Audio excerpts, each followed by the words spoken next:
Welcome to I Heart Geek.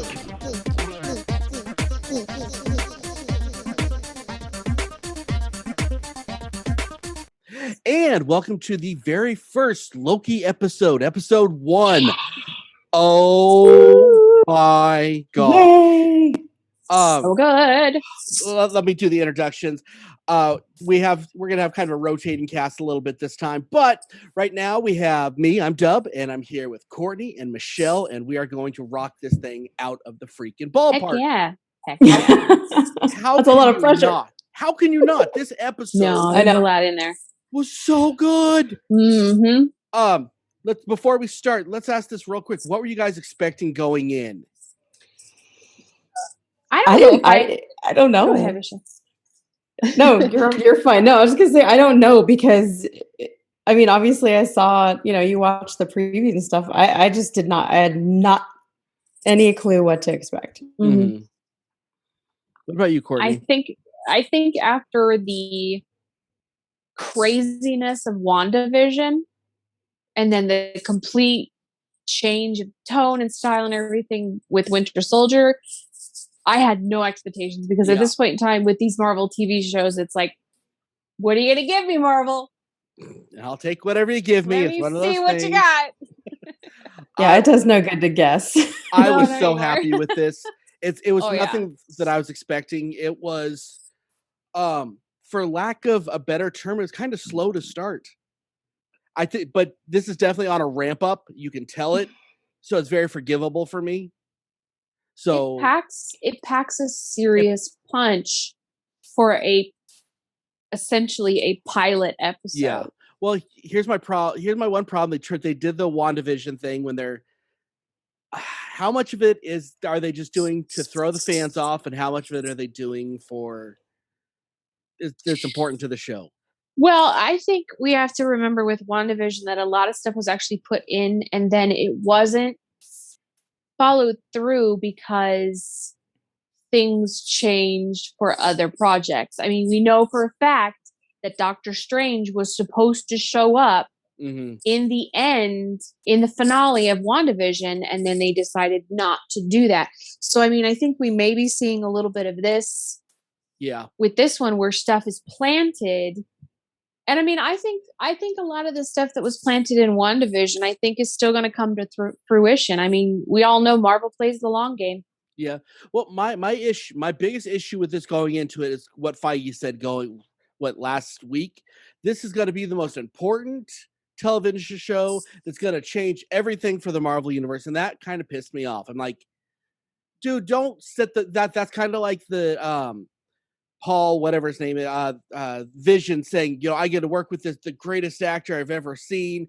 This kind of feels like that to me, and I don't know. I mean, we get to that point. I mean, when we get to that point in the show, when we get to that scene, I will tell you that's why I think Feige said what he said. But when we get to it, I know where you're going on that. Okay. Yeah. So just so everyone is aware, in case you have never caught any of our reaction videos that we do on the weeklies, we basically try to go scene by scene, and maybe there'll be a lot to say in the scene, and maybe there won't, and we just kind of give each other a lot of crap because we miss things, because that's half the fun of it, So yeah. So on to scene 1. I think this is flawless integration to shows the Avengers, which I think is just fantastic with the going into the Avengers movie and you see Loki disappear. I loved this. And it felt, even though we've seen the movie, it still felt different. Or was that just me? It's because we're from the point of view of Loki this time. Yeah. Yeah. So it was different but same. But I liked it. I like how they did that. It's really cool. Okay, so let's jumping right on to scene 2, and then we see Loki disappear, which we all saw in the movie, and he appears a couple minutes later. So we didn't care. It's like, okay, so this was definitely planned for a while, but then we see Loki in Mongolia, which was a little stereotypical to me. It's a throwback to Iron Man. Yeah, it's a throwback to Tony in the desert in Iron Man. Yeah, I was what waiting it for is. someone to do some Tuvan throat singing, just to really get that stereotype in there. But sorry. And then we get our first view of the Time Variance Authority. Now, this is an interesting choice. None of these soldiers, I think we'll call them soldiers, are fit at all. Nobody looks hardcore. Nobody looks like a warrior. And I'm guessing that's going to have to talk more about it with the Time Variance Authority later. But I thought that was my first thought on it. I'm like, wow, well, what did they just pulled from the extras or what? Now, is this something that, as a non-comic book reader, I would have to assume is odd that they don't look don't look like that? You sound surprised. No. Okay, because for me, I mean, I kind of just, from what I know of it, like I kind of just thought of the TVA as kind of like an agency or something like that. So I guess they looked. I guess to me they looked fine, but yeah. Well, I agree with Michelle. It's supposed to be a bureaucracy. Yeah, it is. It's the DMV for time. Although I just figured that the agents would be a little bit, have that killer eye, and none of them have it at all. And that's okay. That's what struck me. I'm saying there's nothing wrong with it. That's just okay. So they're all agents at a desk. I understand. No biggie, not bad, not good. Just it is. Now, Huck, go ahead. No, I kind of like it because Loki's reaction to them is kind of like, yeah, what are you going to do? Because they're very unassuming, so you're looking at them and they're like, yeah, what are they going to do? And they do. So. Right. Yeah. I think it was a good call for him.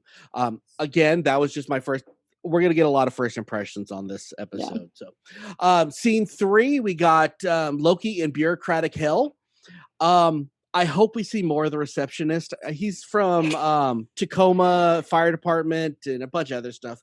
The minute I saw that scroll standing in the lobby, my first thought was, "Oh, Dub's gonna hate this." I hated it, but I forgave it because it's only for 2 seconds, and it's a variant, so they're gonna kill it anyway. So I'm okay with it. The whole episode. The scroll. And I'm like, "Oh God, Dub's gonna have a cow."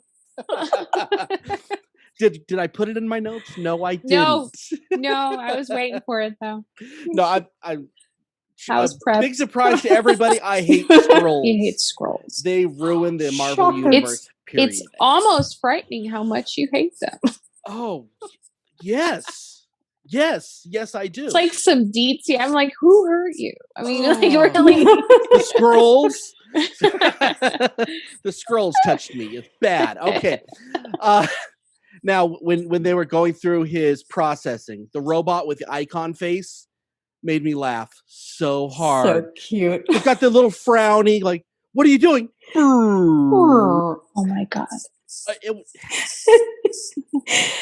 so 80s. It was amazing. Everything is like, it's like the interior of a 70s airport. It's late amazing. 60s, early 70s, yeah. Right, like it's freaking amazing. Like you expect a Pan Am stewardess to pop out of a door somewhere. It's like Mad Men on acid.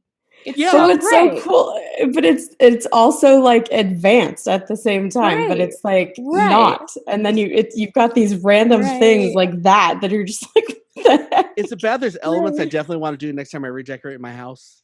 Right, so cool. Like those round lights. I mean, just rad. It's rad. Freaking cool. I love it. Yeah. But I would like to thank Marvel for the almost naked Tom Hiddleston. Thank you. Right. Yeah. Okay. Wait till we see Black Widow and you guys get mad at me. But yeah, just remember this moment. Okay. No, it is equal opportunity. I would probably be like, yeah. I mean, I can appreciate hotness all around. I'm just saying today or this episode was for Courtney and I apparently. Okay, so we go down to the next level of hell. Is this Nick Cage's cat? That's mean Nick Fury? Because I'm not sure Nicolas Cage has a cat. You knew what I meant. I always do that. Oh my gosh. It's not Nick Cage in this movie. Right. It's not Goose. No. I know you would think it was Goose because you've only watched Captain Marvel once. Goose is a tabby. But that doesn't mean this cat is not a Flurkin, though. The alien, that's going to take The out Flurkin, a guy. yeah. I thought it was a nice callback. Yeah. Yeah. Or it was there's just no, a cat. I mean, there's... Right. And sometimes a cat's just a cat. Just a cat. I thought it was really interesting and I don't think they would have shown the cat if it was just a cat. I thought it was kind of interesting the sign that this is everything you've ever said. Now, and then, the joke goes, what are you talking about? And this, what? And this. And then he signs it all without reading it. I thought that was an interesting, because he could have wasted as much time as he wanted in there and come up with a plan. It's boilerplate. So people don't ever read boilerplate. They just sign it. Fair enough. It's like a terms of service. Yeah. Just like, I read it. It's just, and what did I say that? Oh, she was lying, Right. And then we go down to another level. Is there a timeline, do you think, that Loki didn't take the ticket? No, because you have to remember, this isn't a timeline. The time doesn't exist in the TVA. It's a variant who wouldn't take the ticket. Okay, so is there another Loki variant that didn't take the ticket? Who the hell knows? This is just crap that I was thinking about when I was watching it. Who the hell knows? I can't imagine if that guy wouldn't have been in there, he wouldn't have taken the ticket if the first guy had. I do like the sign behind that guard. I don't know if you guys noticed. It said, "Take the ticket, or you're going to get your clock clean." I didn't see it. I'm gonna have to watch that again. There was so many cool things like that, but I like that scene. I liked it a lot because he's just, and then he's like looking for his ticket. Now, we talk about exposition a lot whenever we talk about Marvel movies. This exposition was the best exposition, animated exposition, and it felt like an '80s comic book, and it was. It looked like 80s comic. It did. That was definitely the Claremont style. Oh yeah, so good. And it was entertaining without being too much. Because if we would have had Owen Wilson saying this stuff, you would have been bored. Yeah. Well, I have two things about that. Well, one, I think it's important to remember. And Dub, I think you mentioned it on when we were watching when we were doing WandaVision, but we may have mentioned it on Winter Soldier. Is the original order was supposed to go Winter Soldier, WandaVision, Loki. Yeah. Keep that in mind, because in the exposition part, first off, the voice of Miss Minutes is Tara Strong. If anybody knows. Oh, was it? Yep, she's Tommy Pickles, and she's everything. She's everything. She's the second best Harley Quinn. Yeah. But she talks about how it's set at the beginning of the Nexus. The timelines were created and they shot off into a multiverse. And if they're not connected together and they don't stay on the timeline, it will go into madness. So is what you're saying is everything that we said about WandaVision is correct? What? I wanted to give myself a little pat because we earned it. You mean when we mentioned the Nexus in the commercial in WandaVision being about the Big Bang and the creation of the mutants and leading to the multiverse of madness, we were right? There's certain people that aren't on the show today, but will be, that completely disagreed with us. What? Completely. I feel like I am just like. And see, I'm in an awesome position because I just plead ignorance. So it's like, sure, you guys, I totally agreed the whole time. Yeah. You bought into everything we said because you didn't know no better. I didn't know no better. I just had to bring, because they literally say it, Nexus, multiverse, madness. Yeah. It all hooks into one. I'm like, see, that was me. And of course they mentioned the multiverse war, which means Secret Wars did happen. Secret Wars did happen. It did happen. It's not going to happen. It did happen.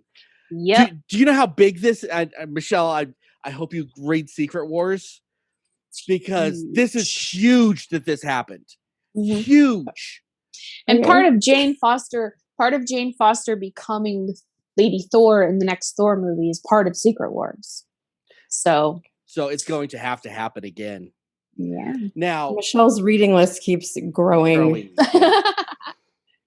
No more Vampirella. You got to read the Marvel stuff now too. Oh, come on. Now, when they're talking about the sacred timeline, this is when I'm like, okay, the TVA isn't just a bureaucracy; it is a cult.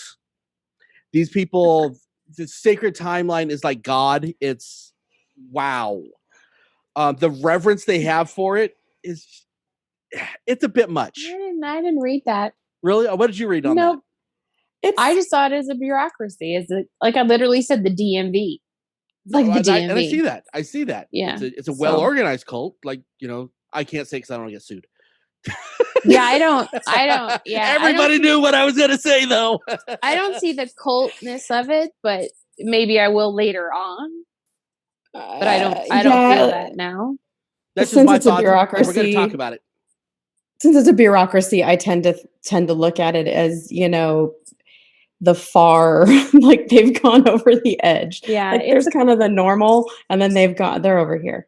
Well, it's a corporate situation. Let me throw this in there. Yeah. Let me throw this in there. When we're jumping ahead a little bit, but when he's in the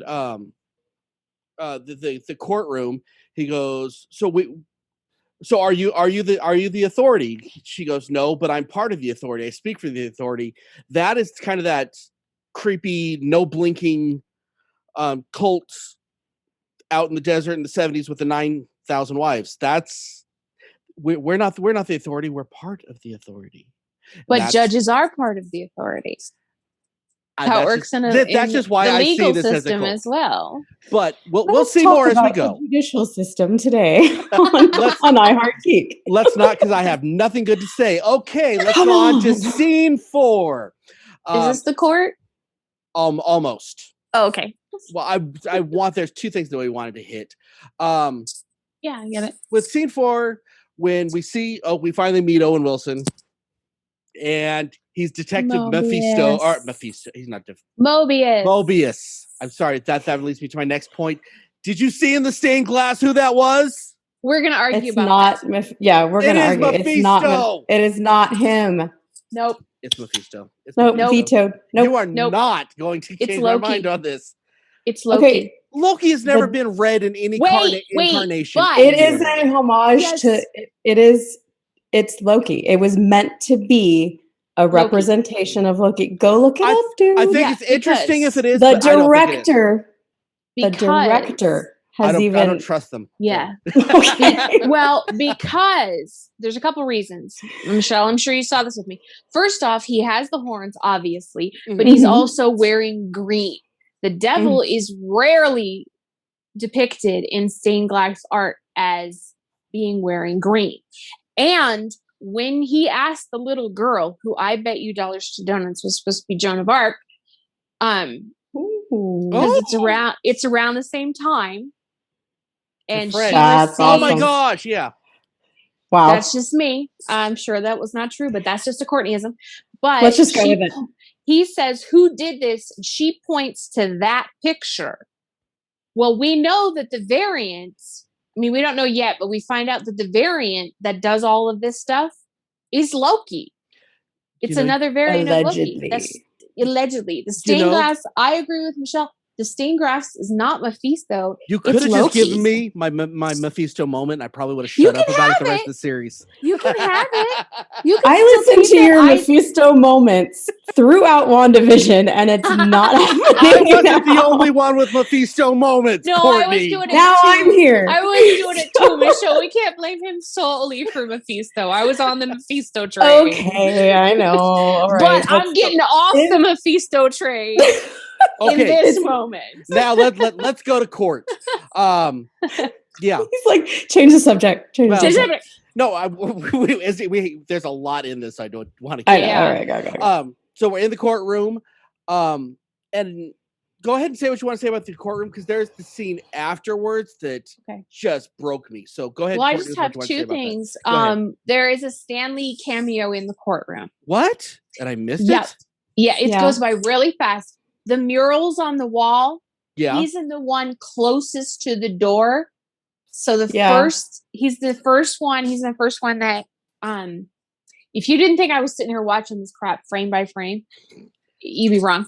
So there's that. But I also think it's important to point out for our comic book readers, but also for our non-comic book readers, the judge, her name is Ravonna Renslayer?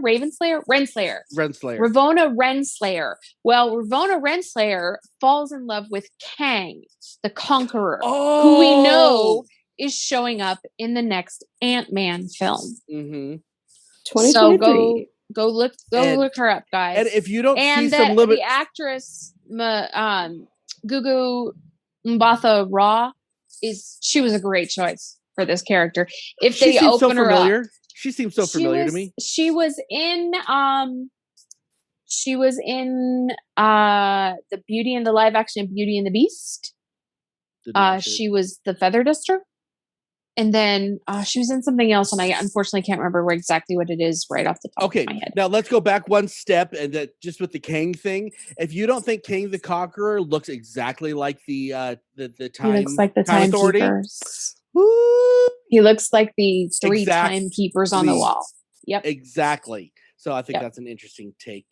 So there you go. Okay, so now I want to go on to Mobius saves Loki, but watching Loki, and even when he was in court, seeing him faced with his own significance, it was hard to watch.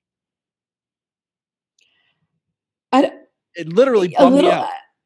Yeah, but it's so cool to see a character like him going through that, right? Like having these emotions and these reactions and I don't know.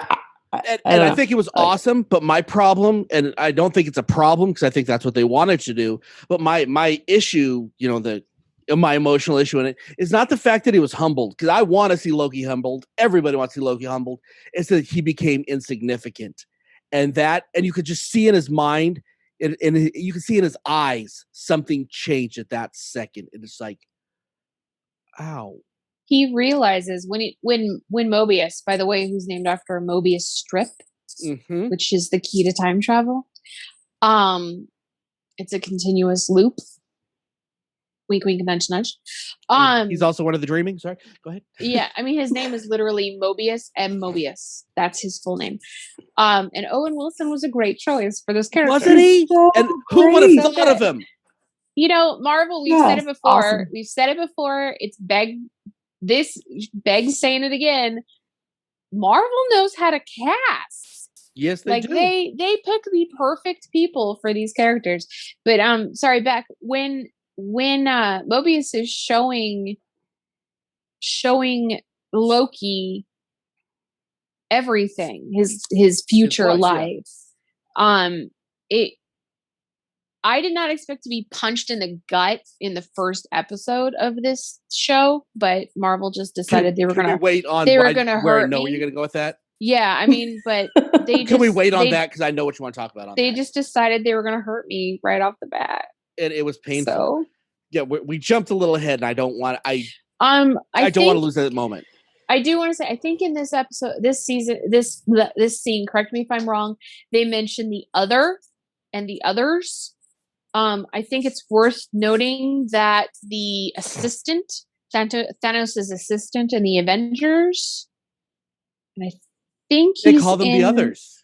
His name is the Other. He's literally named the Other. He's in Avengers. He's in one other one. I think Loki actually kills him in the Avengers. I don't remember. I think he does. I'm not positive. But yeah, so I mean that's worth looking at. Okay, now when they walked outside of the courtroom and you see the city, it goes from 60s, 70s decor hell into the Guardians of the Galaxy cutting edge technology. This is what the future looks like. It's like, that is some dichotomy right there. I love the line too. He's like, I thought there wasn't any magic here. He's just, there isn't. They're just really smart. Yeah, it's not magic. Yeah. Well, what does it say?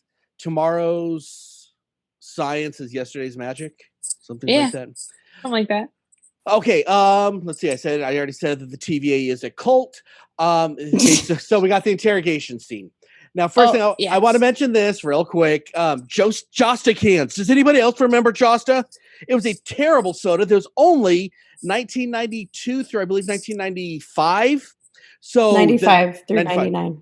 95 through 99. So where's that tell you where this timeline is going through? And it's not the timeline. No, this. See, we're gonna disagree with you all day, okay. Right? Well, clearly this universe or wherever the TVA is just a mix of everything. So because why is that the soda you want to bring back? Well, bring back Tab. I guess it's a Mobius thing. I guess he digs it. Or Jolt. Bring back Jolt. Gross. Everybody at the TVA would be running around. Right, they'll all be hyper. I kind of took it as a Mobius thing. Like, so would it go against the timeline for him to be like, I'm going to go back to 1995 and grab me some Josta? Josta. He probably did, because he knows that in the sacred timeline, it's not going to last very long. So he's like, at all. I got to go pack. So it would be that might be something with it, yeah. So it would be within the rules, right? Like he could totally go shopping and then right. You know, he pops back periodically. Does it still make you vomit in that timeline? In the sacred timeline? Probably. That stuff was so terrible. It was gross. It was gross. I never tried it. And he clearly kind of tasted like ketchup. it because there's like 3 cans. That's his beverage of choice. That's his vice. His clearly he's vice. pounding that stuff. Maybe to the TVA that's like whiskey. I don't know. I think it's just a Mobius thing. I think it's funny. I think we're going to see it as a Mobius that thing. Is such a weird thing. Chugging that stuff the entire season. It's such a weird thing for me to fixate on, but I did. So I don't know. Now I loved Mobius, and this is different from what happened in the court, and the different from when we see it when he's playing the reel to reel. But seeing Mobius twist Loki's brain like no one else ever has, that was humbling. And that wasn't the too much moment to me. That was, I want to see this. You deserve this. You know, you're the god of what? Mischief? This isn't mischief. Well, he was. You're here to be a failure. He was smart because he used his greatest weapon against Loki, and that was showing him Frigga's death and showing him that it was his fault. Yeah. Because he hasn't experienced that. Loki hasn't experienced that yet. I do like one line that he says to him before this. He says, I can't offer you salvation, but maybe I can offer you something better. Yeah. It's a good line. And you know how I'm about the words. Which makes you wonder about this. Is this going to change the Marvel timeline? And he's going to tell the Dark Elf to go to the right instead of the left, or the left instead of the right. No, because the whole point of the TVA is to make sure that the timeline goes the way it's supposed to, and according to the sacred timeline plan. Now, there's no saying what will happen at the end. It's a multiverse. The sacred timeline can be shattered all to pieces at the end of this thing, but right now, it has to happen the way. But now, what I want you to do is flash forward in your mind or behind, whatever, to when the last time you watched the Thor: The Dark World, and think about that scene where you saw Loki tell him which way to go. You can see in his eyes that he did not want to. No, I don't agree. I do. I went back and I watched it again because of that. And I'm like, you have to remember that Loki is the right Loki. I think that is this Loki. Yes, but that Loki doesn't, the variant Loki doesn't know what's going to happen there. And it's not like he's magically going back to make it happen. Mm-hmm. And I agree with you, but that is not, I think this variant Loki is the Loki we're going to keep with. With that Dear listeners, this is theory. Dub and I are going to fight this whole season. I can just tell. Please email your. I think this Loki will be the Loki, and this Loki is going to do what he has to do, even though it's going to kill him to do it. because he's not flashing. Because Loki's not flashing. I think Loki, the one we see, is flashing back, not the one that's on the show hasn't seen this yet, so he's going to have to experience this. Yeah, I don't agree. Okay. No. We'll see by the end. Right. Like you my could brain be right. You're probably not, but you could be right. because I've I'm been trying right to once follow or twice. children. I'm talking. Yes, Mom. Gosh, I will pull this car over. These shows are going to go so long. Oh my gosh. Pull this podcast No, over. I'm just saying, like I'm following. So time travel in shows and movies like melts my brain. I have a really hard time with it. So I have to try and kind of follow like the threads, and it just doesn't make sense that the Loki in Dark World would be the one that we have now in this series. It just doesn't add up to me. We'll see. So if listeners can sort of help, but don't really try. Tell me something though, and this may be fan casting, but don't you want to see this Loki that we're going to follow? That's going to learn all these lessons. Isn't that the one that you want to be following for the rest of his timeline, and not somebody that we have no idea who it is? I just met this Loki. I need a little more time before I commit. I've already fallen in love with this Loki. But I mean, I might have a crush, but let's see how this goes. But I date for a while.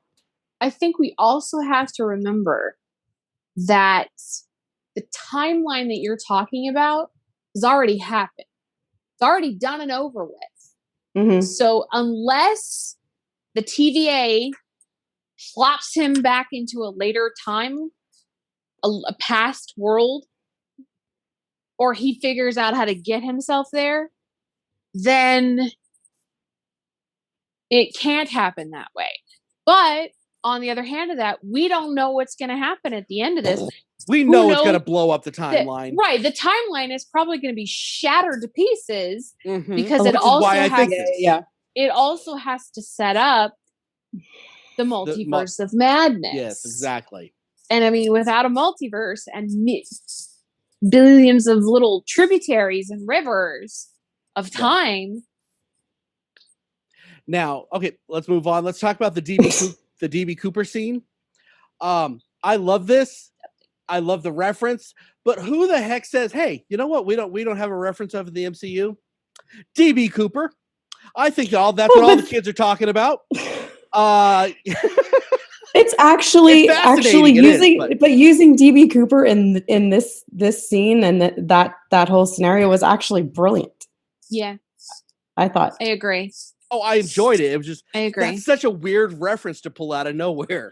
It's totally random, but it Loki's works. DB Cooper. Who else? I think that because nobody knows. That's the point right there, Dub. Is like, who else was he throughout history? And I mean, he even says it. He Mobius looks at him and goes, "You were DB Cooper," and he was like, "I was young."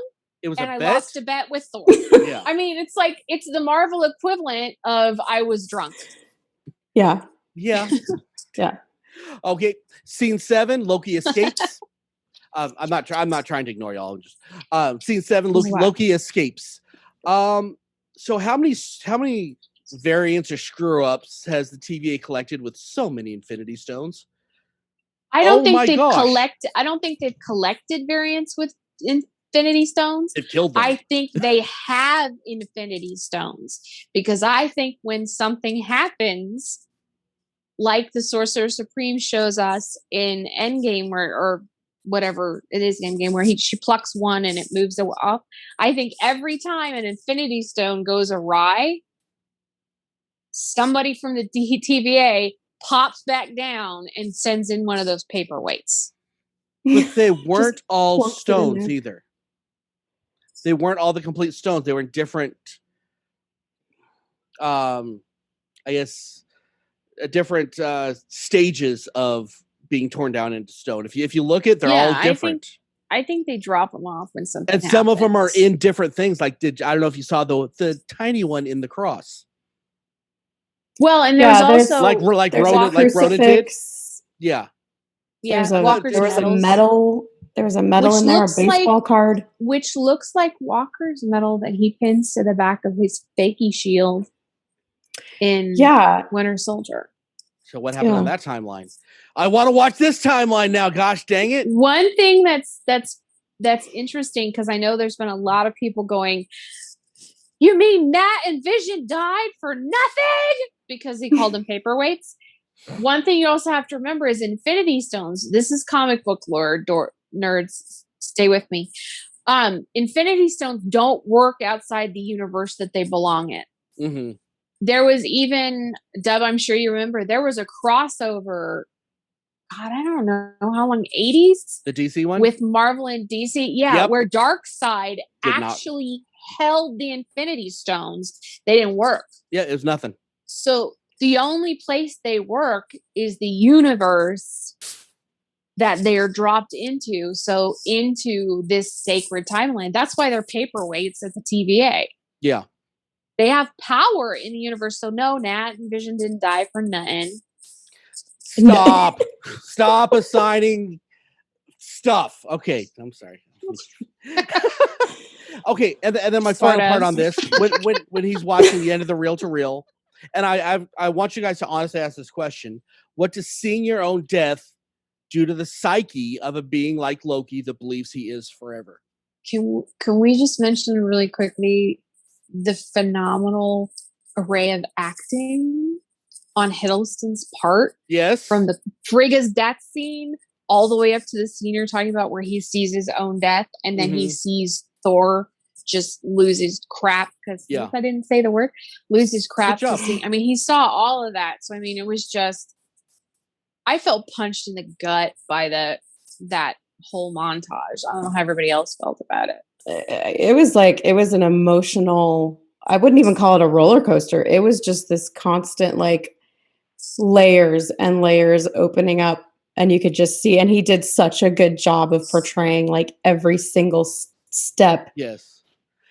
That you would think that an actual person would go through seeing something like that. Yeah. And going back to what we said earlier, with what we saw with him seeing his death and what I think that did to his brain, that's why I love this Loki more than I love the Loki we've had. You have a crush, I'm in love, because we've had so many different Lokis. Yeah. That's what I like. Yeah, and I like this. I like how he's just sort of being torn down and torn apart. And Mobius is doing such a good job of that, of setting it up. And then it was like Loki couldn't help himself. He just had to keep watching and had to keep watching. Yeah. That I don't know. If you think you are eternal and all powerful and nothing's ever going to happen to you, and you watch someone just snap, I don't know. That had to have just been the point where he's like, yeah, I'm gonna help these guys. I mean, also at that point in Loki's life or existence, he still thinks he's a god. And then he watches himself die. Mm-hmm. And it's like he didn't, because he says it a couple of times he's like, gods don't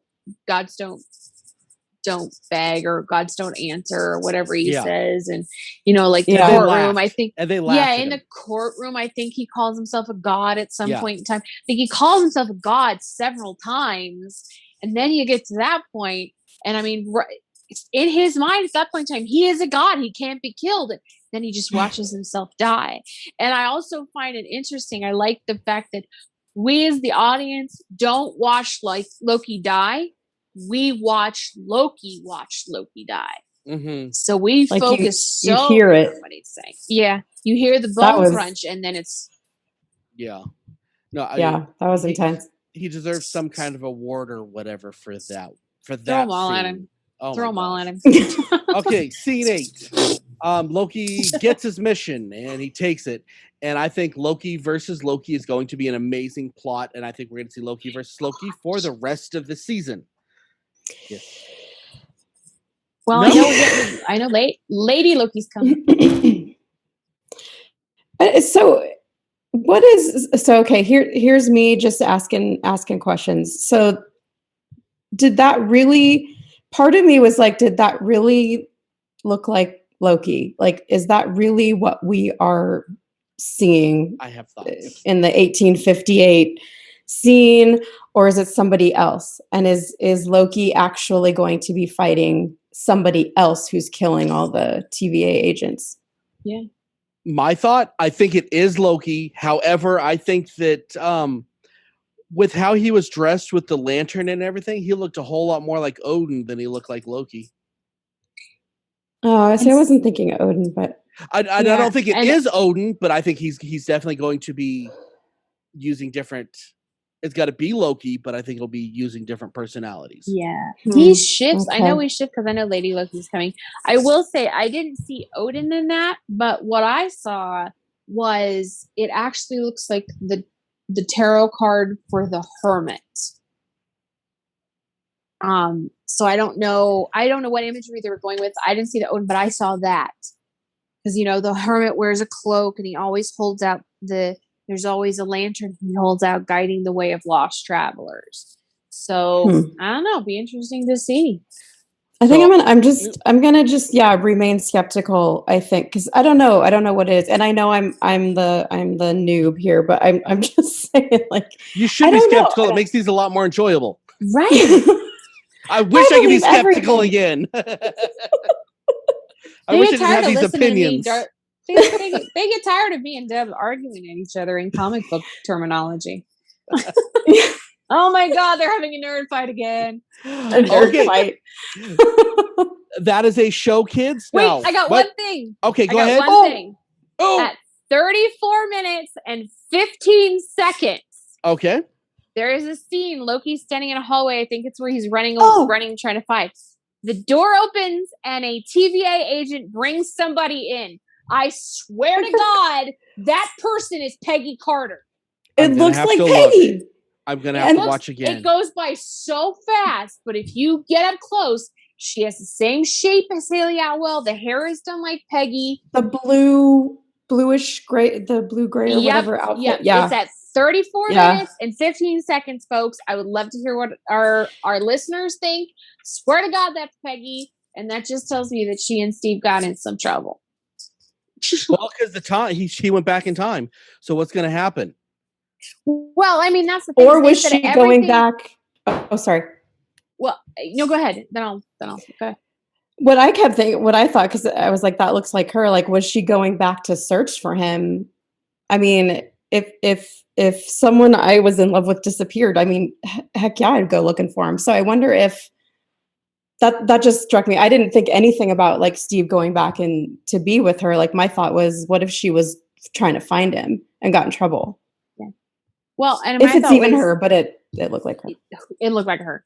I mean, the thing is they say that everything that the Avengers did with the Infinity Stones is what was supposed to happen. But was Steve supposed to keep one to go back in time to be with Peggy? It's a good question. What is the TVA going to do about that? So I think that's interesting. Now, like Michelle said, that's not necessarily Peggy. Sure looks like her though. So let's Mephisto.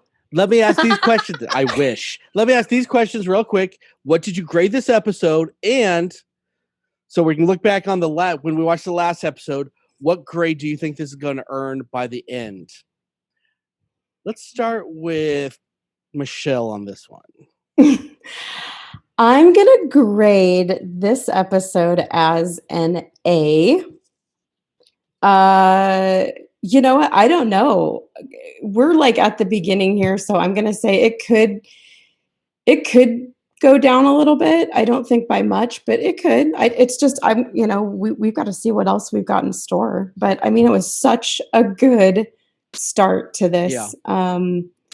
And really, like I said, I didn't know what to expect, but this was really great. I liked it. So yeah. Hey. Courtney? I'm gonna go B+. I'm gonna say we're probably if Marvel's track record for these shows holds, I think we're gonna see it be in the A+ range by the end. If it holds. Yeah. And I mean, they've kind of been doing that. I mean, there was the wackiness of WandaVision, and then by the end that was probably the best thing we'd seen at the time. And then it was the same thing with Winter Soldier. Well, I mean, they unfortunately the went first down one, at the end. I mean, I think compared to the beginning, it went up. I think we were spoiled because we liked WandaVision. Yeah. That's fair. But I think, it's and I probably misunderstood, but I agree with you. I think the subsequent episodes in Loki are probably going to get better. I thought we were talking about this one. Oh yeah, if the track record holds, I think we'll be, for me, we'll be in the A plus. Yeah, I put it at a solid B, because it was a little slow. I loved it, but it was slow, and I know, I think, and you had, this has to be so. I think that this can go one of two ways. If this doesn't go hardcore, jump on the soapbox and preach at you at the end, like the Winter Soldier, I think if it does that, it's going to be a B straight through. If it does like WandaVision and just kind of keeps ramping up, pulls your heart out, it's going to be an A+. Slings it against the wall. Yeah, this has the potential to be an A+ TV show, which is saying something because I'm a hard grader. This is Disney's, so far, this is Marvel and Disney's highest viewership numbers for any of its Marvel shows. Premieres. Yeah, for the premieres. We kind of figured that was going to happen, though, because they've just getting higher and higher and higher each time they release a new one. So, well, and it's Loki, so already it's kind of it's going to be ahead. So the character who was only supposed to be in the first Thor movie, and we were never supposed to see him again. But he was just too good. Gosh, that's exactly why. Okay, so if you're watching this on the YouTube page, make sure you like and subscribe and share and comment and send it out to your friends. If you're listening to this, go to whichever podcast catcher you use, give us 5 stars and do a review. And honestly, that really does help us out so much. I don't think you understand. Go to our website, www.iheartgeekshow.com. Use the com. We buy t-shirts, buy stuff. Yay! We got merch. And until next time, I'm Dub. I'm here with Courtney and Michelle. Keep on geeking on, guys.